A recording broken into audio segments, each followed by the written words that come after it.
Good evening to all of you guys. So welcome back on my YouTube channel Social Decoder. So guys, आज है 7th अप्रैल और 7th April is the most important and very remarkable day in the history of Ladakh, क्योंकि इस दिन जो सोनू वांगचुक जी हैं जो इस प्रॉपर पूरी मूवमेंट को लीड कर रहे हैं, उन्होंने लद्दाख पश्मीना मार्च रखा था। और ये जो मार्च थी बेसिकली ये गांधीन सत्याग्रह के ऊपर बेस्ड थी और उसकी उस पूरे फ्रेमवर्क को ये लोग फॉलो कर रहे थे। बहुत पीसफुली और नॉन वायलेंस तरीके से इन्होंने अपने मूवमेंट को स्टार्ट करना था और इनके जो भी ग्रीवियंस थे, जो भी इश्यूज थे, वो एड्रेस करने थे। But this was totally unfortunate that कि गवर्नमेंट ने वहाँ पे 144 सेक्शन को इम्पोज कर दिया और इस पूरे प्रोसेस को डिस्टेन कर दिया। अब अगर एक डेमोक्रेटिक सेटअप में अगर आप नॉन वायलेंट तरीके से चीज़ों को एड्रेस कर रहे हो, अपने इश्यूज रख रहे हो, तो अगर वो लोग नहीं रख पा रहे हो तो एक बहुत बड़ा एक साइन है हमारी डेमोक्रेसीज को लेके। क्यों ये सब चीज़ें हो रही हैं, उनको पे बात होनी चाहिए थी बट नहीं हो पा रही, कोई मीडिया कवरेज नहीं है। क्यों नहीं है वो आई थिंक उसके ऊपर बात करनी चाहिए। और जो रेस्ट जितना भी इशू है वो सोनू वांगचुक जी ने आगे पूरा एड्रेस किया है। प्लीज़ वीडियो में आप प्रॉपर्ली देख लो और आई होप कि आपको एक क्लैरिटी मिलेगी।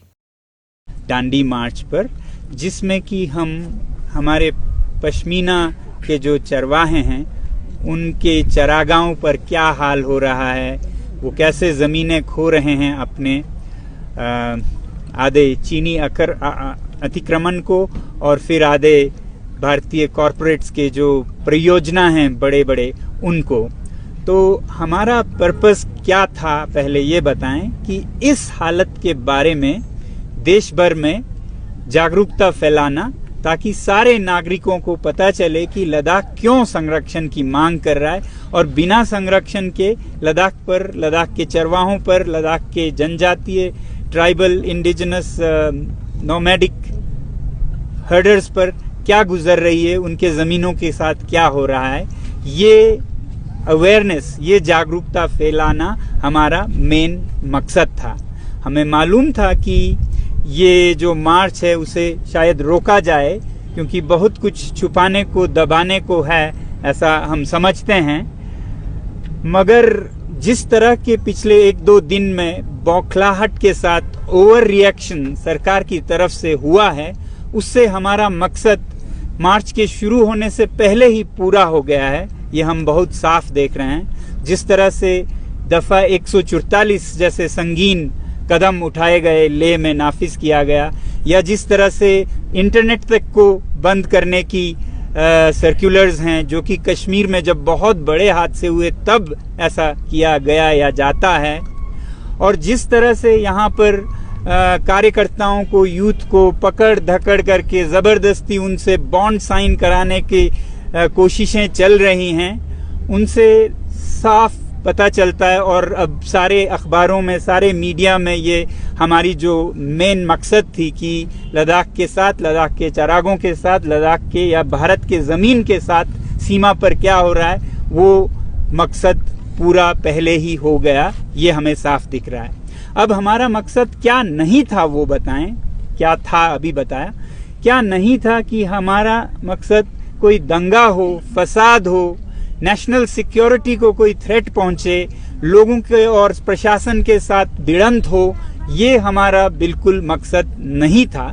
मगर अब जो ये स्टेप्स, ओवर रिएक्शन सरकार से हो रहा है, इसमें बहुत खतरा है इसी का कि ये जो नाकेबंदी हो रही है, लेह को एक वॉर जोन की तरह बना दिया गया है। जो सर्कुलर्स आपने देखे हो तो हर रास्ता जो लेह की तरफ आ रहा है उस पे बहुत बड़े संख्या में रायट गियर में पुलिस या अर्धसैनिक दस्ते बिठाए गए हैं। स्मोक ग्रेनेड्स, टीयर गैस और हथियारों से लैस जिस तरह से पूरे लेह को बंद किया जा रहा है एक जंग मैदान की तरह, और जिस तरह से अरेस्ट हो रहे हैं, जिस तरह से लोगों को इनकन्वीनियंस हो रही है, कोई दूर से आए कारगिल से, कोई पेशेंट या नोबरा से, तो उन सब को दिक्कतें रास्तों में दी जाने की पूरी योजनाएं हैं या अभी से रोके जा रहे हैं।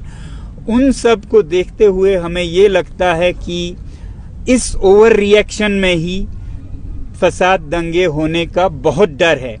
या तो कहीं कोई आ रहे हों, उनके साथ गर्मा गर्मी में भिड़ंत हो और फिर दंगे हो, या फिर ऐसे कुछ किया कराया भी जा सकता है ताकि इस शांतिपूर्ण आंदोलन पर एक अशांति फैलाने का, हिंसा फैलाने का इल्जाम लगे और फिर इस आंदोलन को ही बंद किया जाए।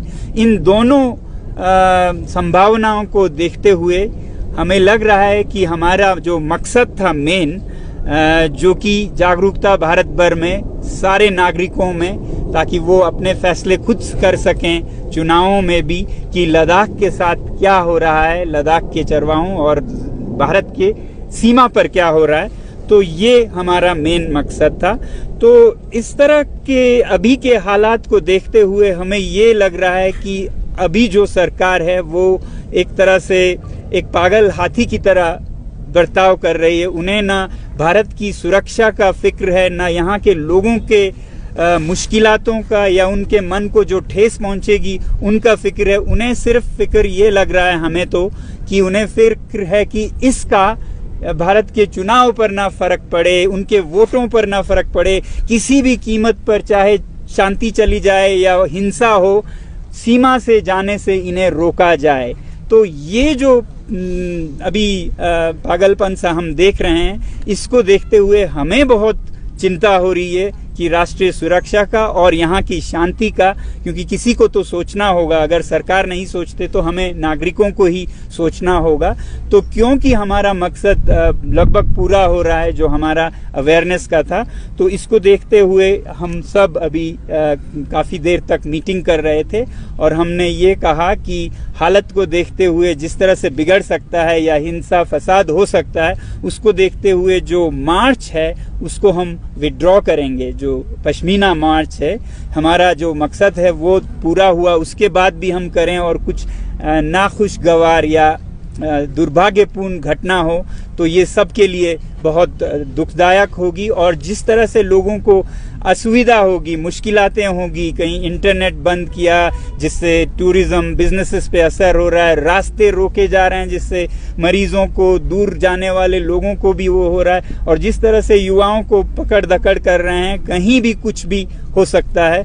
तो इसका फिक्र हम कर रहे हैं और हम ये कहना चाहते हैं कि इस मार्च को हम अपनी तरफ से विड्रॉ करेंगे और उम्मीद ये करेंगे कि ये जो नाकेबंदी और जो दबाव का माहौल, जो जंग का सा माहौल है, उसे सरकार जल्दी से जल्दी हटाएंगे। ये 144 का जो लोगों को मुश्किलातें होंगी उसको भी हटाएंगे, इंटरनेट बहाल करेंगे और जल्दी जल्द अमन और शांति दोबारा से लाएंगे। हमारी यही उम्मीद है और हम अपने यहाँ पर फिर से प्रार्थनाओं के साथ और शांतिपूर्ण जो हम अपीलें कर रहे हैं, अनशन कर रहे हैं, वो जारी रहेगी। तो यही हमें आज आप लोगों को बताना था कि जिस तरह के ख़तरे हैं, रिस्क्स हैं सोसाइटी में अशांति होने की, उनको देखते हुए ये हम विड्रॉ कर रहे हैं।